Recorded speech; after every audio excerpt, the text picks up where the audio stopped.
마태복음 강의 7번째 시간입니다. 세례 요한의 처음 메시지 회개하라 천국이 가까이 왔느니라 라고 하는 말씀은 마태복음상 처음으로 등장하는 하나님의 메시지요 설교라고 하는 것을 일단 우리가 눈여겨봐야 합니다. 1장에서 2장까지는 예수 그리스도가 어떻게 다윗의 후손으로 메시아로 이 땅에 오셨는가라고 하는 것을 입증하고 있다고 한다면 3장부터는 본격적으로 마태복음에서 하나님께서 우리에게 들려주시고자 하는 말씀이 함축적으로 드러나게 되는데, 이 3장 1절에 회개하라 천국이 가까이 왔느니라 라고 하는 말씀은 마태복음의 핵심 주제라고 이야기할 수 있습니다. 그만큼 회개와 천국의 관계에서 마태복음을 이해하는 것이 제대로 이 땅에 메시아로 오신 예수 그리스도의 사역과 사명을 이해하는 길이고, 또 그 이해를 통해서 우리가 하나님 나라 백성답게 이 땅에서 거룩하고 온전한 삶을 살아갈 수 있게 되는 것입니다. 세례 요한에 이어서 지난 시간에 말씀드린 대로 예수 그리스도께서도 동일한 메시지를 선포하시죠. 회개하라 천국이 가까이 왔느니라. 이 말씀만 보더라도 우리 사랑하는 성도 여러분들과 저에게 회개와 천국의 관계가 얼마나 밀접하게 관련이 있는지를 다시 한번 좀 생각하셨으면 좋겠어요. 지난주에 우리가 살펴봤던 것이 조금 저와 여러분들이 다시 한번 좀 생각해야 될 부분이 있습니다. 이 세례 요한의 메시지부터 사실은 사도들도 예수 그리스도의 공생애로 바라보고 있어요. 우리 사도행전 1장 21절 한번 볼까요? 사도행전 1장 21절 다 같이 한번 읽어보도록 하겠습니다. 시작. 이러함으로 요한의 세례로부터 우리 가운데서 올려져 가신 날까지 주 예수께서 우리 가운데 출입하실 때에 아멘. 아멘. 예수 그리스도의 공생애를 적어도 사도들은 세례 요한의 이 메시지 선포와 세례 베품에서 함께 연결지어 생각하고 있다는 것입니다. 그러니까 세례 요한과 예수 그리스도는 뗄래야 뗄 수 없는 그러한 관계이기도 하고, 구약에서 이미 약속한 대로 메시아이신 예수 그리스도의 길을 예비하는 세례 요한의 삶부터 우리가 조금 더 적극적으로 확대해서 살펴보면 이미 예수 그리스도의 오심, 하나님 나라의 임재가 시작되고 있다라고 하는 것을 일단 우리 사랑하는 성도 여러분들이 이해하셔야 될 것 같습니다. 그러므로 이제 하나님 나라와 회개하라라고 하는, 하나님 나라가 가까이 왔으니 회개하라고 하는 이 메시지는 우리에게 너무도 중요한 것입니다. 세례 요한과 예수 그리스도를 통해서 다른 메시지가 전해진 것 아닙니다. 회개가 얼마나 중요한 것과 우리가 하나님 나라의 임재를 누리면서 살아가는 것이 예수 그리스도의 간절한 소망이시라는 것을 분명하게 아실 수 있으리라 믿어집니다. 사랑하는 성도 여러분, 지난 시간에 제가 회개는 우리 마음까지 하나님을 향하여 돌아서는 것이다 이렇게 말씀을 드렸어요. 하나님을 향하여 인생의 방향이 전적으로 바뀌는 것을 의미합니다. 회개는 단순히 눈물을 흘리는 감정적인 뉘우침이 아닙니다. 의지적인 결단으로 몸도 마음도 하나님을 향하여 100% 돌아서는 것이 회개라는 말씀입니다.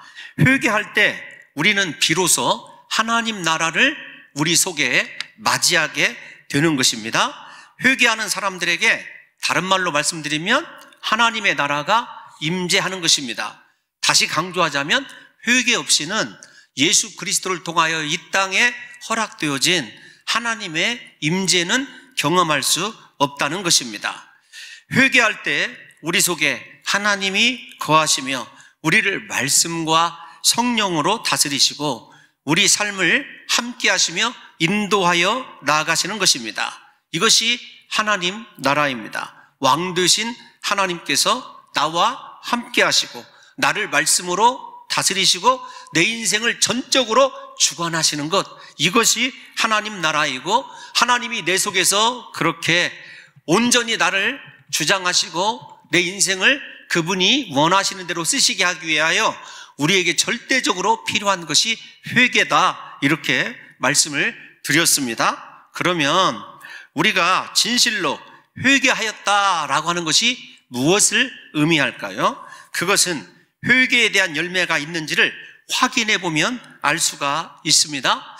본문에서 3장 1절에서 12절을 보게 되면 일반 백성들이 죄를 자복하고 회개하는 것에 대해서는요, 하나님께서 전적으로 그들의 죄의 자복과 회개를 연락하시고 그들의 죄를 사해 주십니다. 그런데 사두개인들과 바리새인들에 대해서는 세례 요한이 아주 불같이 진노하면서 그들의 죄를 아주 직설적으로 지적하는 것을 보게 됩니다. 왜 그러냐면 오늘 이 바리새인들과 사두개인들에게 세례 요한이 지적한 죄를 바라보면 저와 여러분들이 회개가 무엇인지, 하나님이 나에게 무엇을 원하시는지를 조금은 알 수 있으리라고 생각이 되어집니다. 사두개인들과 바리새인들은 오늘 세례 요한의 말씀에 의하면 자신이 아브라함의 자손이기 때문에 당연히 하나님 나라 백성이 된다고 생각하고 있었습니다. 즉 나는 아브라함의 자손이니까 당연히 천국이 내 것이다, 이렇게 생각하고 살아가고 있다는 것입니다. 그런데 세례 요한은 이들에게 하나님께서는 돌들로도 아브라함의 자손을 만드실 수 있다고 말하고 있습니다. 거기에다가 오늘 자주 등장하게 될 터인데요, 본문 10절에 보면 이미 도끼가 나무 위에 놓여 있으니 좋은 열매 맺지 아니하는 나무마다 찍혀 불에 던지리라. 그 바리새인들과 서기관들 또 회개하지 아니하는 사람들에게 심판의 임박성에 대해서 강조하고 있다는 것입니다. 이 말씀을 다시 좀 적용을 해서 우리가 생각해 보면 오늘날 이 시대에 우리 사랑하는 성도 여러분들과 저에게도 바리새인들과 사두개인과 같이 동일한 착각을 하는 사람들이 있을 수 있다는 것입니다. 예를 들면 모태 신앙이니까 나는 당연히 천국 백성이다, 천국에 갈 수 있다, 하나님 나라가 내 속에 있다라고 생각할 수 있다는 것입니다. 또 하나는 내가 오랫동안 교회를 다니며 충성하고 봉사했으니까 당연히 하나님 나라가 내 것이라고 생각하는 사람이 있을 수 있다는 것입니다. 또 하나 목사, 장로, 안수집사, 권사로, 구역 리더로, 교사로, 성가대원으로 이렇게 내가 섬기고 있으니까 당연히 하나님 백성이라고, 하나님 나라를 소유한 사람이라고 착각하고 오해할 수 있다는 것입니다. 또 하나 우리들 마음속에 은연중에 가지고 있는 잘못된 자부심이 있어요. 어떤 것이냐면 내가 예수 그리스도를 믿고 도덕적으로나 윤리적으로나 특정한 죄를 짓고 있지 않기 때문에 나는 당연히 천국에 갈 수 있다, 이렇게 생각하는 사람이 있을 수 있다는 것입니다. 그렇다고 한다면 오늘 책망받은 바리새인과 사두개인과 다를 바 없는 우리가 임박한 하나님의 진노 앞에 놓인 인생이라는 사실을 깨달아 아셔야 합니다. 주님께서 우리에게 원하시는 것은 내가 누구냐라고 하는 것이 아닙니다. 너에게 회개의 열매가 있느냐라고 하는 것이에요. 주님 앞에 우리가 섰을 때 주님이 원하시는 합당한 회개의 열매가 있느냐라고 하는 것이 중요하다는 것입니다. 여러분, 우리가 본문 8절을 좀 띄워놔 주시면 8절에 이렇게 이야기를 하고 있습니다. 회개에 합당한 열매를 맺고라는 말을 강조하고 있습니다. 여기 합당하다라고 하는 헬라어는요, 악시우스입니다. 이 단어의 원형이 악시온인데 어떤 것이냐면 무게를 달다, 그런 뜻입니다. 나의 죄를 저울에 달았을 때 그 죄를 능가하는 한쪽에 회개의 열매가 있어야 하나님 보시기에 합당한 자라는 거예요. 여러분, 고대의 저울이 양쪽에 이렇게 놓여져 있지 않습니까? 물건을 올려놓는, 죄를 달아봤을 때 한쪽 맞은편에 있는 합당한 회개의 열매가 더 무거워서 이 죄를 들려 올라가게 할 수 있을 때 그것이 합당하다라고 하는 단어입니다. 즉 예수 믿고 내가 얼마나 말씀대로 살아가는 사람이냐, 내 삶에 어떠한 변화가 있느냐라고 하는 것이 하나님 나라와 밀접하게 관련이 있다는 것을 금방 아실 수 있을 것입니다. 죄에서 벗어나 하나님께로 완전하게 돌아선 열매가 우리 삶에 나타나야 하는 것입니다. 그렇지 아니하면 이미 놓여있는 도끼로 찍혀서 불에 던지우게 된다는 무서운 말씀을 세례 요한이 우리에게 들려주고 있는 것입니다. 그러면 사랑하는 성도 여러분, 우리에게 세례 요한이 이야기하는 진정한 합당한 회개의 열매는 무엇일까요? 이 회개의 열매가 무엇인지를 누가복음 3장 10절 이하에서 세례 요한이 자세히 우리에게 설명해 주고 있습니다. 세례 요한이 회개하라 라고 하는 메시지를 선포했을 때 사람들이 듣고 이렇게 물어봐요. 그러면 우리가 무엇을 해야 하느냐? 여러분 잘 보십시오. 그러면 우리가 어떻게 기도해야 됩니까? 우리가 어떻게 우리의 죄를 자복해야 됩니까? 이렇게 묻지 않아요. 무엇을 해야 되느냐? 이 말이 아주 중요합니다. 회개는요, 반드시 해야 하는 행위가 수반된다라는 것을 저와 여러분들이 분명하게 저 말씀을 통해서 보셔야 합니다. 다시요. 그러면 우리가 무엇을 하리까? 행함의 열매가 요구되고 있다는 것을 우리 사랑하는 성도 여러분들이 분명하게 바라보셨으면 좋겠습니까? 이 말을 좀 다른 말로 마태복음 말로 바꾸면 회개에 합당한 열매가 무엇입니까? 이렇게 물어보는 것이죠. 이에 대하여 세례 요한이 이렇게 이야기를 합니다. 11절, 이어지는 11절에 보면 옷 두 벌 있는 자는 옷 없는 자에게 나누어질 것이요 긍휼과 자비를 실천하라는 거예요. 마음만 먹는 것이 아닙니다. 내가 옷 두 개 있으면 옷 한 벌도 없는 자에게, 사실은요, 옷 없는 자에게 내게 있는 것을 실제적으로 나누어주는 행위가 있어야 한다는 것입니다. 분명 그뿐만 아닙니다. 먹을 것이 있는 자도 사실은 가로 열고 닫고 먹을 것이 없는 자에게 나누어 주라는 것이에요. 이게 세례 요한이 이야기하는 회개에 합당한 열매입니다. 그래서 사랑하는 성도 여러분들과 제가 정말로 회개에 합당한 열매가 있느냐라고 그랬을 때 세례 요한의 시각으로 그것을 다시 번역해서 말씀을 드리면 나에게 예수 그리스도의 자비와 긍휼이 실천되고 있느냐라고 하는 것입니다. 이 말을 듣고 있었던 세리들이 근심하면서 또다시 질문을 합니다. 선생님, 우리 12절 한번 띄워놔 주세요. 12절, 누가복음 3장 12절입니다. 이렇게 물어봐요. 선생이요, 우리는 계속해서 무엇을 하리까? 무엇을 해야 한다고 하는 단어가 강조된다는 것을 이해하셔야 됩니다. 세리들이 또 물어봤어요. 그러니까 13절을 뭐라고 대답하냐면 이렇게 이야기하고 있습니다. 뭐라고 얘기하냐면 13절에 부과된 것 외에는 거두지 말라. 부과된 것 외에는 거두지 말라. 무슨 말입니까? 정직하게 살으란 말이에요. 우리에게 어떤 권세가 있어도 정직을 초월하는 권세를 사용해서는 안 됩니다. 그러니까 무슨 말입니까? 세리들에게 너희 지금까지 부패하고 또 다른 사람을 속여서 더 과하게 부과한 것 회개하라는 거예요. 그리고 앞으로는 정직하게 부과하라는 것입니다. 그러자 이번에는 군인들이 어떻게 해야 하냐고 질문을 합니다. 누가복음 3장 14절에 보면 우리는 무엇을 하리이까? 계속해서 무엇을 하리이까가 나오죠. 이르되 사람에게서 강탈하지 말라. 권세를 사용하지 말란 말입니다.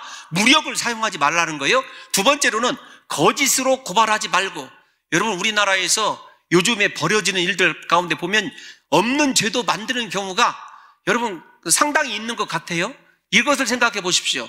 우리에게 진짜 크리스찬이라고 한다면 예수를 믿는 위정자들, 예수 그리스도를 믿고 있는 정치인들, 여러분 사법기관에서 일하고 있는 사람들이 이 두 가지를 생각해야 돼요. 진짜 크리스찬이라고 한다면 나 다른 사람에게 내 권력을 이용해서 자리를 강탈하거나 거짓으로 다른 사람을 고발해서 내게 있는 사욕을 채우려고 하지 말으라는 것입니다. 뿐만 아닙니다. 진정한 회개는요, 받는 급료를 족한 줄로 알라. 하나님께서 지금 내게 주시는 것에 대해서 만족하고 자족하는 삶을 살아가는 것이, 그리고 감사하는 삶을 살아가는 것이 여러분 진정한 회개라는 것입니다. 그래서 우리에게 권세도 사용하지 아니하고 다른 사람을 거짓으로 고소하지도 아니하고 우리가 다른 사람의 명예나 재산에 대해서 손대지 않는 그럴 만한 능력이 있음에도 불구하고 그 삶이 진정한 회개에 합당한 삶이라는 것입니다. 사랑하는 성도 여러분, 이 말씀을 한마디로 바꾸면 그런 것입니다. 너 자신을 포기하라는 것입니다. 진정한 회개는 내 자신을 포기하고 하나님의 의를 위하여 그리스도의 자비와 긍휼을 실천하면서 내가 이 땅에 빛과 소금이 된 삶을 실제적으로 살아내는 것이 회개라는 것을 아셔야 됩니다. 다시 강조하지만 그러므로 회개는 이성적으로 죄를 이해하고 감정적으로 죄에 대해서 애통해하며 의지적으로 죄에서 돌이키는 구체적인 행동까지 있어야 회개라는 사실을 우리 사랑하는 성도 여러분들과 제가 분명하게 이해하셨으면 좋겠습니다. 제가 인터넷으로 검색을 해봤는데 이 그림을 찾지를 못했어요. 오스트리아의 수도 비엔나에 국립박물관이 있습니다. 그곳에 어떤 황제가 예배당으로 들어가려고 하는데 주교가 문을 막고 서서 못 들어가게 하는 그림이 있습니다. 이 크리스찬의 입장에서 보면 아주 인상적인 그림인데 이 그림의 배경이 AD 390년으로 올라간대요. 당시 그리스의 데살로니가에서는 로마에 항거하는 반란이 일어났다고 합니다. 이에 로마 황제 테오도시스 1세가 반란을 진압하는데 양민도, 그러니까 아무런 죄가 없는 사람을 1500명가량을 학살하였다고 합니다. 교회는 이 사건을 살생으로 규정을 하고 황제를 엄히 정죄하였습니다. 한 번은 이 테오도시우스 1세가 밀라노에 갔다가 그곳 교회에 가서 예배를 드리려고 했습니다. 당시 밀라노의 주교가 누구냐면 우리 목사님들이 잘 아시는 암브로스입니다. 암브로스. 죄송해요. 암브로스라고 하는 유명한 분이 있습니다. 어거스틴의 스승이기도 했죠. 어거스틴도 암브로스의 설교를 듣고 개종할 정도로 영향력이 막강한 사람이었어요. 그런데 그 주교가 황제가 교회당으로 돌아오려고 했을 때 혼자 황제를 막아섭니다. 그리고 단호하게 거절을 합니다. 암브로스는 목숨을 걸고 황제를 향해 못 들어갑니다. 이렇게 선언을 합니다. 황제가 주교님, 성경에 보면 다윗왕도 죄를 짓지 않았습니까? 이렇게 항변을 합니다. 제발 제 왕의 체면을 봐서라도 이번 한 번만 들어가게 해주세요. 그러자 암브로스가 이렇게 얘기합니다. 폐하께서는 다윗왕의 죄를 모방하시렵니까? 그렇다면 다윗왕의 회개도 모방하셔야죠. 다윗왕처럼 회개하십시오. 이렇게 강력하게 선언을 했고 이게 실화입니다. 그래서 그림으로 그려졌다고 그래요. 실제적으로 자신의 죄를 바라보고 애통하며 회개하고 하나님께로 온전히 돌아서라는 거죠. 다윗이 얼마나 철저하게 회개했는지를 생각해야 됩니다. 우리는 살아가면서 다윗도 죄를 범했는데 이렇게 쉽게 내 죄에 대해서 합리화하는 경우가 많은데 다윗이 얼마나 처절하게 하나님 앞에 회개했는지를 기억해 보시면 사랑하는 성도 여러분들과 저에게 이 시간에 가장 필요한 것은 다른 것이 아니라 회개의 눈물과 그 눈물대로 삶을 돌이키는 의지적 결단이 있어야 된다는 것을 잊지 않으셨으면 좋겠습니다. 여러분, 회개하지 않으면 그리고 회개에 합당한 열매가 없으면 하나님의 심판이 예비되어 있다. 날마다 종말 사상을 가지고 죄를 두려워해야 돼요. 그래서 내 삶이 예수님 닮지 못한 것, 말씀과 멀어진 것에 대해서 철저히 회개하고 의지적으로 돌이키는 합당한 열매가 사랑하는 성도 여러분들과 저에게서 일어나시기를 찾아볼 수 있기를 예수님의 이름으로 축원합니다. 여러분 11절 말씀을 한번 읽어보겠습니다. 본문 11절 시작. 나는 너희로 회개하기 위하여 물로 세례를 베풀거니와 내 뒤에 오시는 이는 나보다 능력이 많으시니 나는 그의 신을 들기도 감당하지 못하겠노라. 그는 성령과 불로 너희에게 세례를 베푸실 것이요. 아멘. 아멘. 여기서 세례 요한은 물로 베푸는 세례의 한계를 정확하게 인식하고 있습니다. 인간의 의지가 얼마나 보잘것없는지를 사실은 지적하는 말이에요. 우리가 아무리 회개하고 결단을 해도 며칠 가지 않는 것이 일반적인 우리의 심성이라고 생각이 되어집니다. 우리의 의지는 사실은 지푸라기보다도 못하다. 이게 제가 제 의지를 바라보면서 고백드리는 고백이거든요. 우리가 죄를 회개하고 세례를 받아도 우리가 행하는 이 세례 의식을 통해서 우리의 삶이 전적으로 변화되지는 못하더라고요.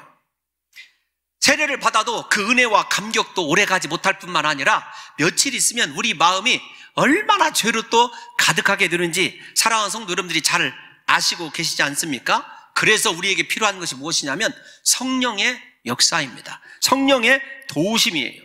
완전한 회개에 이르게 하기 위해서는요, 예수님이 베푸시는 성령과 불에 의한 세례를 받음으로 우리의 인격이 하나님의 초자연적인 놀라운 능력과 신비한 은사에 의해서 사로잡혀서 완전히 그리스도께로 복종하는 그런 삶으로 변화되는 역사가 일어나야 한다는 것입니다. 사랑하는 성도 여러분, 우리가 가지고 있는 죄의 뿌리는 성령의 불로만 태울 수 있습니다. 그래서 진정한 회개는 성령의 도우심이 필요한 것입니다. 그래서 세례 요한이 물로 베푸는 세례가 아니라 성령과 불세례를 우리에게 반드시 받아야 될 것을 이야기하고 있는 것입니다. 그리고 성령과 불세례를 허락하시는 분이 누구시냐면 예수 그리스도다, 이렇게 인정하는 것을 보게 됩니다. 그러면 세례 요한이 소개하는 예수님이 베푸시는 성령 세례와 불세례는 어디에서 근거한 것입니까? 이는 아마도 세례 요한이 구약의 두 선지서를 인용한 것으로 생각되어지고 있습니다. 첫 번째는 요엘서 2장 28절에서 29절이고요. 또 하나 불세례에 대해서는 성령 세례가 요엘서 2장 28절에서 29절이고 불세례는 말라기 3장 2절에서 5절이라고 생각이 되어집니다. 여러분, 성령과 불세례가 임하면 단순히 물세례로 회개만 하고 그치는 삶이 아니라 하나님의 성령에 의하여 완전히 새로운 삶을 살아가게 될 수 있다는 말씀입니다.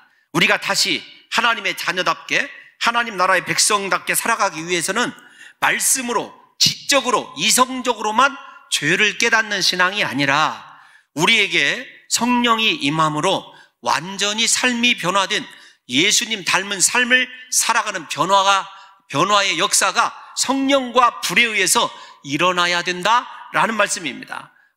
이제 우리가 요엘서를 잠시 한번 살펴볼까요? 요엘서를 보면 성령 세례에 보면 잘 아는 말씀이에요. 우리가 CCM으로도 부르는 내용인데 우리 28절, 29절 연이어서 한번 읽어보겠습니다. 시작. 그 후에 내가 내 영을 만민에게 부어주리니 너희 자녀들이 장래일을 말할 것이며 너희 늙은이는 꿈을 꾸며 너희 젊은이는 이상을 볼 것이며 그때 내가 또 내 영을 남종과 여종에게 부어줄 것이며. 아멘.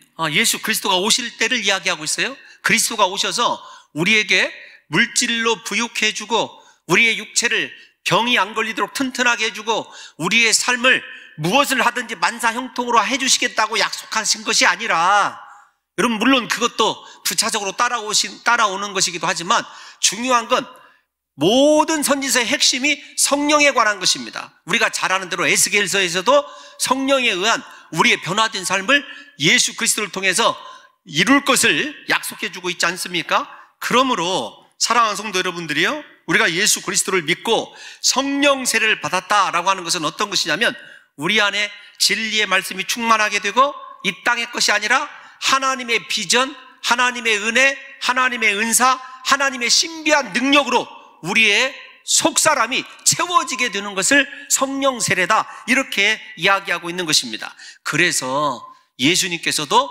제자들에게 예루살렘을 떠나지 말고 오순절에 임할 성령을 받으라고 말씀하신 것입니다. 저와 여러분들에게 다시 약속을 드립니다.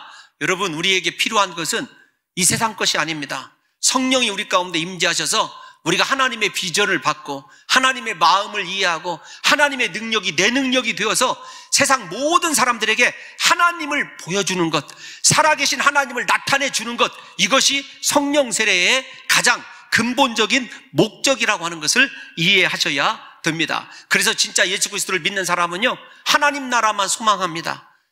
예수 그리스도 외에는요 귀한 것이 없어요. 말씀을 지켜 행하는 것 외에는요 기쁨이 없는 삶을 성령 세례 받은 사람들이 살아가게 되어 있는 것이지요. 또 하나 말라기서를 보게 되면 우리에게 불로 세례를 받는다라고 하는 것이 정결함, 거룩함을 하나님께서 허락해 주시는 것임을 이해할 수 있어요. 우리 말라기 기니까 3장 2절 한 절만 읽어보겠습니다. 시작. 그가 임하시는 날을 누가 능히 당하며 그가 나타나는 때에 누가 능히 서리요. 그는 금을 연단하는 자의 불과 표백하는 자의 잿물과 같을 것이라. 아멘. 아멘. 말라기 3장 2절에서 5절을 읽어보시면 불세례가 무엇인지를 정확하게 알 수 있어요. 그런데 불은 성경에서 일반적으로 소멸하는 영이다 이렇게 해석되지요. 깨끗하게 하는 것입니다. 그러므로 어떤 의미에서 성령 세례나 불 세례는 같은 의미라고 이야기할 수 있습니다. 세상과 내가 불에 의해서 태워지는 것, 나의 죄성이 정결케 되어지는 것, 깨끗하게 되는 것을 이야기하고 있는 것이죠. 모든 죄를 사함받아 하나님의 거룩을 이루므로 다른 이들에게 하나님의 실제적 존재를 보여주게끔 우리의 속이 정결해져서 하나님을 우리 속에 모시고 살아가는 삶, 이것이 성령 세례라고 이야기하고 있습니다. 여러분, 그런데 중요한 건 이런 것이에요. 불이 두 개가 나와요. 오늘 본문에 보면 12절을 한번 띄워나와 보실래요? 12절 말씀, 12절 시작. 손에 키를 들고 자기의 타작마당을 정하게 하사 알곡은 모아 곳간에 들이고 쭉정이는 꺼지지 않는 불에 태우시리라. 아멘. 아멘. 불이 다른 것 같지만 뉘앙스로 보면 그런 거예요. 내 자신이 불세례 받지 아니하고 내 속사람이 변화되지 아니하면 우리가 그 불에 의해서 사실은 영원한 심판을 받을 수 있다라는 말로 저는 그렇게 이해가 되어지더라고요. 신학적으로 옳은 것이 아닙니다. 근데 뉘앙스로 보면 불이 중복됨으로써 우리가 정말로 거룩한 삶이 얼마나 중요한가, 회개하고 하나님을 내 마음속에 모시고 예수 닮을 살아내는 것이 얼마나 중요한지를 저렇게 불로써 심판까지 나타내심으로 우리에게 진정한 회개의 열매를 하나님이 요구하신다라는 생각을 하게 되었습니다. 사랑하는 성도 여러분, 세례 요한이 회개하라고 외친 이유는 서론에서 말씀드린 대로 하나님 나라가 가까이 왔기 때문입니다. 우리가 하나님 나라를 마태복음에서는 천국이라고 이렇게 이야기를 하죠. 천국이란 말이 마태복음에 약 37번 정도, 하나님 나라라는 말까지 포함하면 39번 정도 등장한다고 그렇게 이야기를 하고 있습니다. 그런데 왜 하나님 나라라고 얘기하지 않고 마태가 천국이라고 하냐면 유대인들은 하나님 나라라고 하는 말을 사용하는 것을 신성모독이다 이렇게 생각하고 있기 때문에 하늘나라, 천국이라고 그렇게 마태가 사용하고 있습니다. 사랑하는 성도 여러분, 무엇보다 하나님 나라가 가까웠다, 가까이 왔다라고 하는 말을 우리가 생각해 보면 하나님 나라는요, 일반적으로 생각할 때 죽어서 우리가 가는 나라 이렇게 생각하고 있어요. 아닙니다. 하나님 나라는 이 땅에서 우리에게 오는 거예요. 이 땅에 있는 우리에게 오고 있는 것이 하나님 나라입니다. 여러분, 요한계시록 강해 때 배웠지 않습니까? 요한계시록 마지막에 보게 되면 새 예루살렘이 이 땅으로 오고 있어요. 하나님 나라는 우리에게 오는 것입니다. 그래서 우리가 죽어서 천국 간다라고 하는 말은 어떤 면에서는 옳지만 어떤 면에서는 틀린 이야기라는 것을 아셔야 됩니다. 하나님 나라는요, 다시 강조하지만 죽어서 가거나 세상 종말에 볼 수 있는 나라가 아닙니다. 예수 그리스도가 이 땅에 오심으로 말미암아 이미 이루어진 것이 하나님 나라예요. 그러면 하나님 나라는 무엇이냐? 여러분, 영토나 공간적인 개념이 아니라 하나님께서 이 땅에 특별히 회개한 나에게 오셔서 나의 마음을 성소 삼으시고 좌정하셔서 나를 말씀으로 통치하시고 다스리는 것이 하나님 나라, 천국이라는 것을 이해하셔야 됩니다. 사랑하는 성도 여러분, 그러므로 하나님 나라는 장소 개념이라기보다는 통치의 개념입니다. 메시아이신 예수님의 다스림이 있는 곳이 바로 하나님 나라입니다. 그러니까 우리가 예수님이 나에게 말씀하시는 대로 말씀을 지키고 살아가면 그곳이 천국이에요. 그래서 우리가 찬송가 가사, 이런 유명한 가사가 있지 않습니까? 초막이나 궁궐이나 내 주 예수 모신 것이 하늘나라. 여러분, 그 찬양을 저와 여러분들이 잘 알고 있을 터인데요. 그러므로 사랑하는 성도 여러분, 아무리 신앙생활을 오래 했어도 하나님의 통치를 받아서 말씀에 순종하지 아니하고 하나님이 주인 되지 않는 삶을 살아가는 사람은 회개와 상관이 없고 하나님 나라와 상관이 없는 거예요. 사랑하는 성도 여러분들이 올 새해 첫 문을 열면서 나는 하나님께 얼마나 순종하고 있는지를 한번 생각해 보십시오. 말씀이 나의 본성도, 말씀이 나의 못된 자아도 제어하고 통제하고 있고, 하나님께서 깨닫게 하시는 대로 내가 하기 싫어도 그렇게 쫓아가고 순복할 수 있다면 그 사람 하나님 나라가 임한 사람인 것입니다. 예수님께서는 구약의 예언대로 이 세상의 메시아로 오셔서 십자가의 부활과 십자가의 죽으심과 부활을 통해서 하나님 나라를 완성하셨습니다. 예수 그리스도의 십자가의 죽으심과 부활을 믿는다면 하나님 나라는 지금 우리 가운데 있어요. 그러면 그 믿는다는 것이 무엇이냐? 하나님의 말씀대로 살아가는 것입니다. 그래서 이 하나님 나라가 무엇인지를 첫 번째 설교인 마태복음 5장에서부터 7장까지 나오는 산상설교를 통해서 우리에게 보여주는 것이에요. 주님이 우리와 함께 거하시며 우리를 다스리시고 인도하시는 그 임마누엘 축복, 하나님이 우리와 함께 하시다, 예수 그리스도의 이름에서 나온 그 이름에서 나오는 하나님이 우리와 함께 하심이 바로 하나님 나라라는 것이죠. 그래서 마태복음을 저와 여러분들이 살펴볼 때 절대적으로 하나님께 복종, 하나님의 말씀에 순종, 하나님의 말씀이 원하신다고 한다면 내가 아무리 하기 싫은 일까지도 순종하고 돌이킬 수 있는 하나님 나라의 다스림이 우리 가운데 임재하면은요, 그 다음부터는 무엇이 임하냐면 하나님과의 밀접한 교제, 하나님과의 완전한 연합, 거기에서 나오는 의와 평화와 기쁨을 누릴 수 있는 거죠. 그래서 여러분들이 잘 아시는 대로 로마서에서 우리가 배웠지 않습니까? 사도 바울이 로마서 14장 7절에서 하나님 나라는 시작, 하나님의 나라는 먹는 것과 마시는 것이 아니요 오직 성령 안에 있는 의와 평강과 희락이라. 아멘. 아멘. 저 말씀을 띄워놔 주십시오. 가장 중요한 말씀은 하나님 나라는 이 세상 것이 아닙니다. 유대인들은요, 이 세상의 것을 원했어요. 정치적인 독립, 경제적인 번성. 그러나 그것이 아니에요. 하나님 나라는 그것과 상관이 없어요. 중요한 건 오늘 성령 세례와 하나님 나라가 연결되어 있듯이 성령 안에 있는 의와 평강과 희락이다. 성령 안에라는 말이 중요해요. 이 말을 저는 사도 바울의 말이지만 마태의 말로 바꾸면 성령 세례 받고 불세례 받는 것이 왜 중요하냐면 진정한 하나님의 거하심과 그 하나님과 연합함에서 나오는 의와 평강과 희락이 있기 때문에 그래요. 여러분, 성령 안에서 살아가는 우리들에게 하나님의 나라가 임했다라고 그랬는데 하나님의 나라의 특징이 무엇이냐면 의가 있는 거예요. 그런데 그 의는 우리의 힘으로 이룰 수 있는 것이 아니지 않습니까? 우리가 예수 그리스도를 믿고 그 믿음으로 말미암아 의인이 된 것이죠. 그러므로 전적인 예수 그리스도의 은혜로 말미암아 우리가 의롭게 되었다라고 하는 것을 볼 때 우리에게 하나님 나라의 가장 큰 중요한 특징은 믿음입니다. 그런데 그 믿음이 이성적인 믿음이 아니라 믿음만을 이야기하는 것이 아니라 믿는 대로 삶에서 행위가 이루어지는 그것이 하나님 앞에서 의이다. 이것이 하나님 나라의 특징이다. 바울 사도가 이야기하고 있는 것입니다. 진짜 믿는다면, 그래서 예수 그리스도를 믿기 때문에 우리가 의로움을 얻었다고 한다면 우리의 삶이 하나님이 원하시는 의의 모든 열매들을 이루어야 된다는 것이죠. 둘째, 하나님 나라 특징이 무엇입니까? 평강입니다. 이 평강은 하나님과의 관계성을 나타내는 말입니다.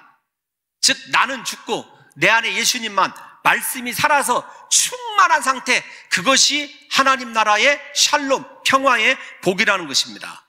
세 번째, 하나님 나라는 성령 안에 있는 희락입니다. 우리가 하나님과 동행하는 기쁨, 즐거움, 다른 거 몰라도요, 이 말을 이렇게 해석할 수 있습니다. 정말로 죽기보다 싫었는데 하나님 말씀에 순종하고 나니까 그 속에서 올라오는 엄청난 희열이 있더라고요. 그것이 성령 안에 있는 희락이라고 하는 걸, 기쁨이라고 하는 것을 제가 종종 깨닫고 있어요. 부디 우리 사랑하는 성도 여러분들이요, 나를 말씀에 쳐서 복종시켰을 때 오는 승리의 기쁨보다 더한 기쁨은 없다는 것입니다. 이것은 세상이 줄 수 없는 거예요.